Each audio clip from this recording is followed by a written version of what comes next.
Un milicien a été tué dans une nouvelle attaque contre les commissariats de la commune de Moussoussa. Il s'agit d'une troisième attaque enregistrée en ces lieux depuis mars. L'autorité communale soupçonne ces assaillants, dont l'identité n'est pas encore connue, d'être à la recherche d'armes et munitions.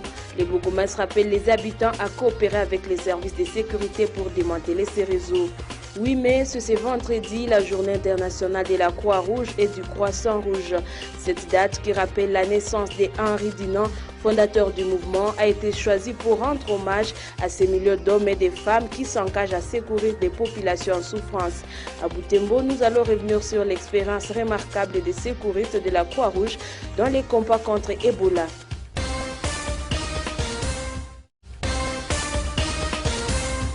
Une nouvelle attaque des miliciens Maï-Maï a encore ciblé les commissariats de la police de la commune de Moussoussa.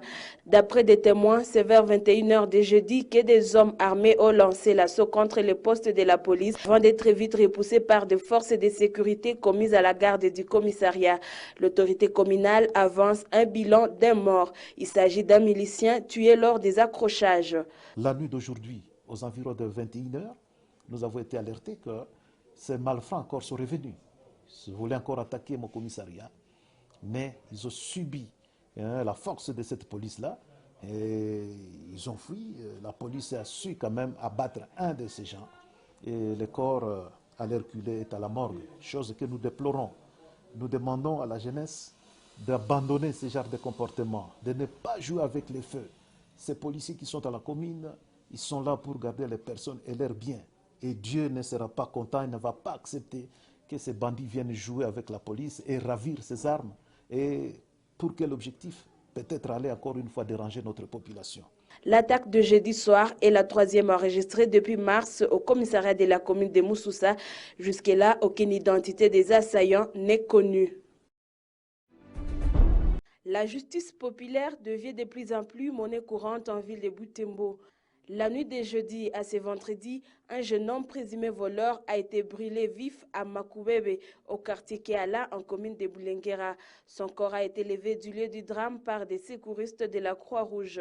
Les autorités condamnent ces cas de justice populaire. Elles appellent les habitants à toujours convier des présumés bandits en service habilité à rendre justice. Une situation d'abord que nous déplorons, sincèrement, parce que les cas de justice populaire est tellement prohibé, mais nous venons de le constater ensemble ce matin.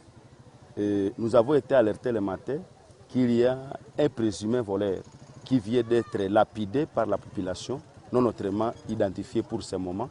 Et après l'avoir tué, il a été calciné directement cette même nuit. Alors pour le moment, nous ne savons pas encore identifier et la personne et le présumé assassin. Nous avons toujours demandé à ce que dès que la personne est attrapée, il faut qu'il soit amené auprès de nous, les autorités, nous puissions l'amener où il va répondre à ses actes. Après avoir identifié les clics, parce que nous savons très bien qu'ils sont en train d'opérer plusieurs, ils sont nombreux. C'est le troisième cas de justice populaire enregistré à l'intervalle des mois en ville de Butembo. Les deux précédents cas se sont produits à Mahamba, commune Kimemi, et à Vuhika. Ils sont venus d'ailleurs pour étudier à Butembo. Malheureusement, le coronavirus les y a croisés. En cette période de la suspension des activités scolaires et académiques, ces étudiants n'ont pas d'occupation. Nombreux passent leur journée à se divertir. Ça tourne. Ce jeudi 2 mai, à Kambali, le groupe de Jacques et Michel vient de passer plus de 4 heures sous cet arbre, se livrant au jeu du hasard, faute d'occupation. Cette fois-ci, moi, je m'occupe du jeu. S'il n'y a pas aussi le jeu, je me repose. Je me réveille à partir de 10 h, 11 h comme ça, parce que je marque quelque quoi à faire. Mais si je sors comme ça, je peux jouer le jeu 2 ou 3 fois. Si ça arrive 15 h, je m'occupe aussi de la nourriture parce que je suis aussi de colère. Dans cette période, vraiment, on n'a rien à faire, sauf qu'on a des distractions, que des jeux, jouer des dames à la maison, et puis dormir, on n'a rien à faire vraiment. D'autres profitent de ce temps libre pour se rendre utiles à leurs familles respectives. C'est l'exemple de Rodrigue et Eric qui font le commerce. Ils se chargent de ravitailler leurs familles présentes en Ituri en produits manufacturés en revendre. On a quelques occupations. Il y a des connaissances qu'il faut souvent à faire ici à Butembo. Et comme on a bloqué les transits, les transits, on est occupé aussi à les aider à faire des achats ici. Et ouais, c'est ça, oui. On s'occupe d'autres choses, comme les achats, comme nos membres de famille sont très loin de nous, ils envoient de l'argent, on achète des billets pour les envoyer. Et d'autres choses, on reste ici. Après un peu de lecture, des syllabus, on s'occupe avec d'autres travaux. D'autres étudiants profitent de ce moment de suspension des activités scolaires et académiques pour revoir les notes en vue d'approfondir les matières apprises en classe. À cause de ça, nous restons seulement à train de voir les syllabus, des choses paraître pour quand même pour se protéger. Comme à ces jours ici, il n'y a pas des activités académiques, je peux dire, on n'a rien à faire, nous sommes à la maison, à part les travaux ménagers. Mais à part les travaux ménagers, nous nous exerçons, par exemple en informatique, on essaie de mettre en pratique les exercices qu'on nous a enseignés, par exemple en Excel, Word, etc.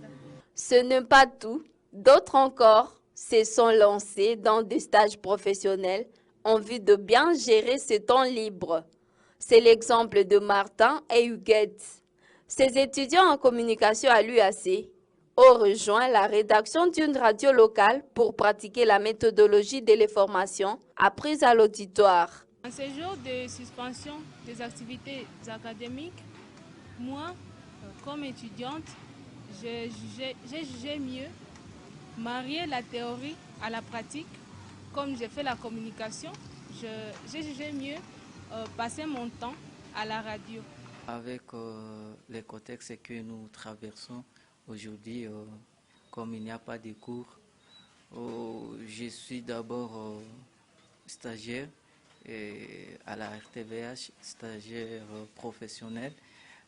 C'est ce que j'ai comme tâche actuellement. C'est donc une débrouillardise dans laquelle se lancent les étudiants ressortissants d'ailleurs vivant à Butembo en cette période de suspension des activités scolaires et académiques suite à la pandémie de coronavirus.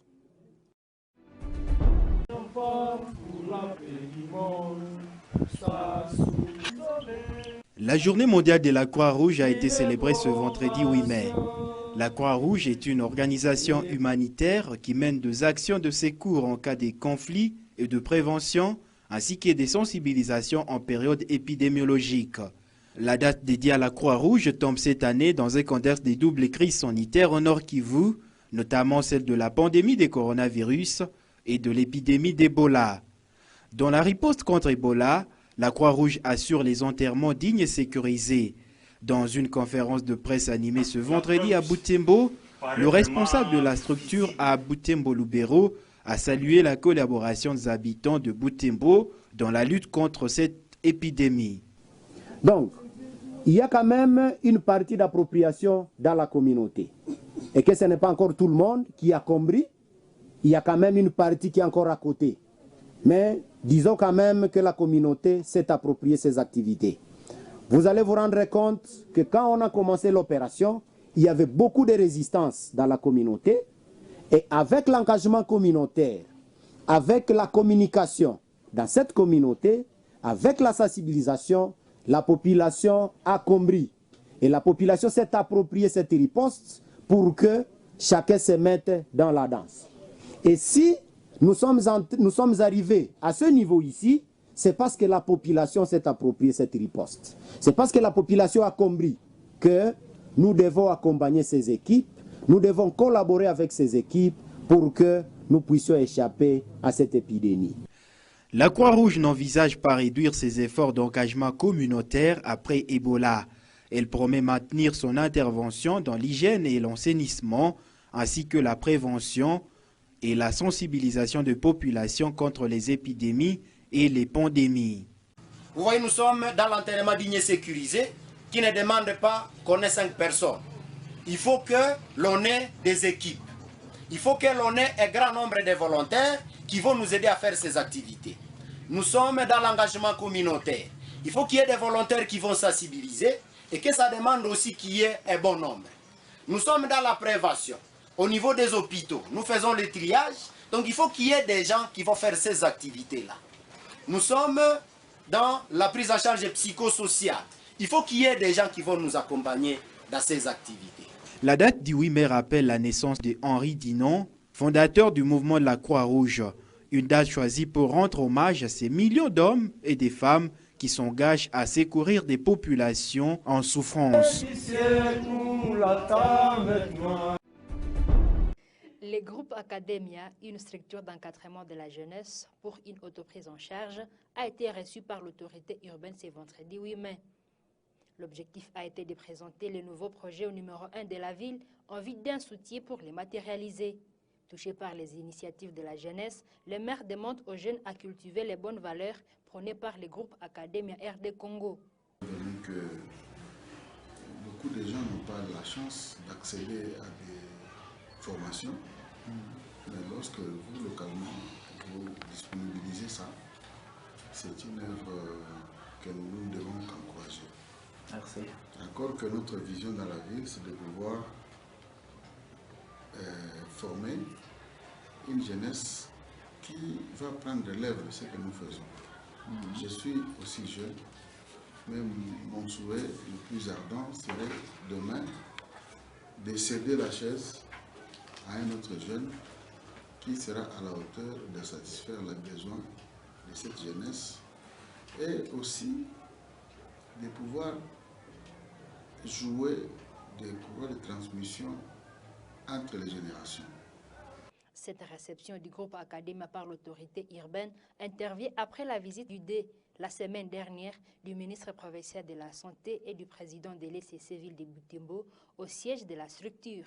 Les deux personnalités ont dit apprécier l'initiative de la structure dans l'encadrement des jeunes. Nous avons eu un échange assez fructueux avec le groupe Academia. Nous avons eu à passer en revue un certain nombre d'éléments qui font appel au développement dans notre milieu.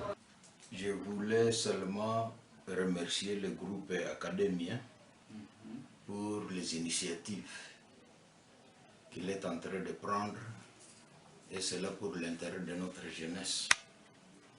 Nous avons notre société, notre jeunesse qui est désœuvrée. Alors, le fait que vous avez commencé à les encadrer, ça va les aider.